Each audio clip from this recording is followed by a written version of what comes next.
الاستواء معلوم والکیف مجہول، کیسے اللہ عرش پر مستوی بیٹھے ہیں، لیٹے ہیں، کھڑے ہیں، کیسے ہیں، وہ اللہ نے بتایا نہیں۔ جو چیز اللہ نے نہیں بتایا اس کے بارے میں اتنا سوال کرنا، والسؤال عنہ بدعہ۔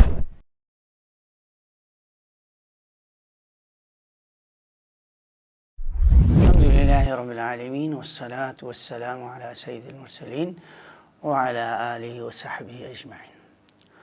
اعوذ باللہ من الشیطان الرجیم۔ الرحمن علی العرش استوى۔ الرحمن، اللہ الرحمن عرش پر مستوی ہوئے۔ قرآن کریم کے اندر تقریباً 6 جگہوں پر استوا علی العرش کا ذکر ہے۔ اللہ کو عرش کی ضرورت نہیں ہے، لیکن عرش عظیم ہے، اور عرش سے بھی زیادہ عظیم اللہ کی ذات ہے۔ کتنا عظیم ہے ہمیں اس کو کوئی اندازہ نہیں۔ ہاں، احادیث سے یہ ثابت ہوتا ہے کہ وسع کرسیہ السماوات، یہ قرآن کی آیت ہے، وسع کرسیہ السماوات والارض، کرسی نے زمین و آسمان کو گھیر لیا۔ اس کرسی کے سامنے 7واں آسمان، جو آسمان دنیا کی نسبت 7 گنا بڑا ہے، اس کے سامنے، کرسی کے سامنے 7واں آسمان، سیدنا ابن عباس رضی اللہ عنہ فرماتے ہیں وہ ایک کڑے کے مانند ہے۔ اب آپ اندازہ لگائیے گا کہ 7واں آسمان ایک کڑے کے مانند ہے، تو عرش کے مقابلے میں کرسی کی بھی کوئی حیثیت نہ ہوگی۔ پھر اتنا وہ عرش اور کرسی جس نے پورے کائنات کو گھیرا ہوا ہے، اور اللہ کی عظمت کا ہمیں اندازہ نہیں۔ اللہ نے اپنے لیے پورے کائنات سے اوپر جو عظیم ہستی ہے، اس کے لیے اپنے لیے عرش کو پسند فرمایا، لہذا اللہ عرش پر مستوی ہے۔ یہ صحابہ اہل سنت والجماعت کا عقیدہ ہے۔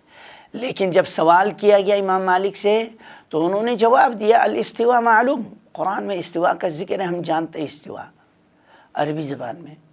والکیف مجہول، کیسے اللہ عرش پر مستوی بیٹھے ہیں، لیٹے ہیں، کھڑے ہیں، کیسے ہیں، وہ اللہ نے بتایا نہیں۔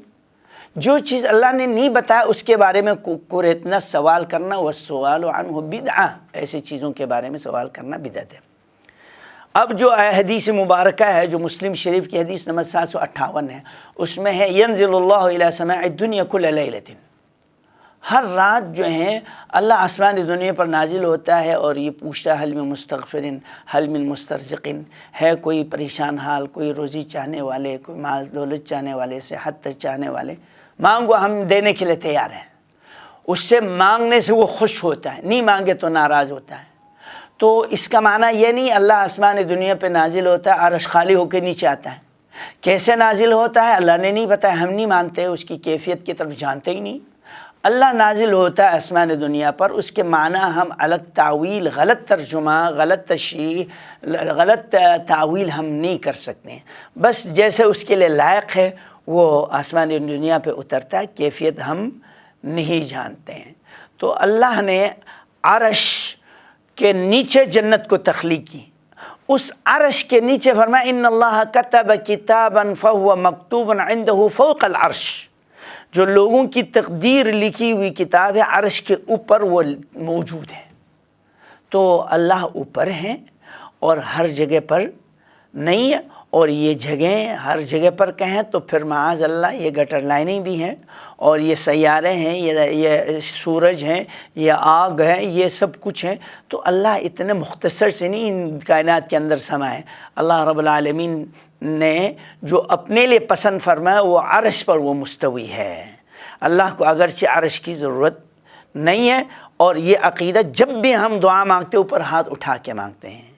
الیہ یصعد الکلم الطیب، نیک اعمال اوپر ہی اٹھائے جاتے ہیں، اور اوپر سے ہی قرآن اترے ہیں، اور اللہ کے نبی کو معراج کے لیے اوپر ہی بلند کیا گیا، کیونکہ آپ اوپر تھے۔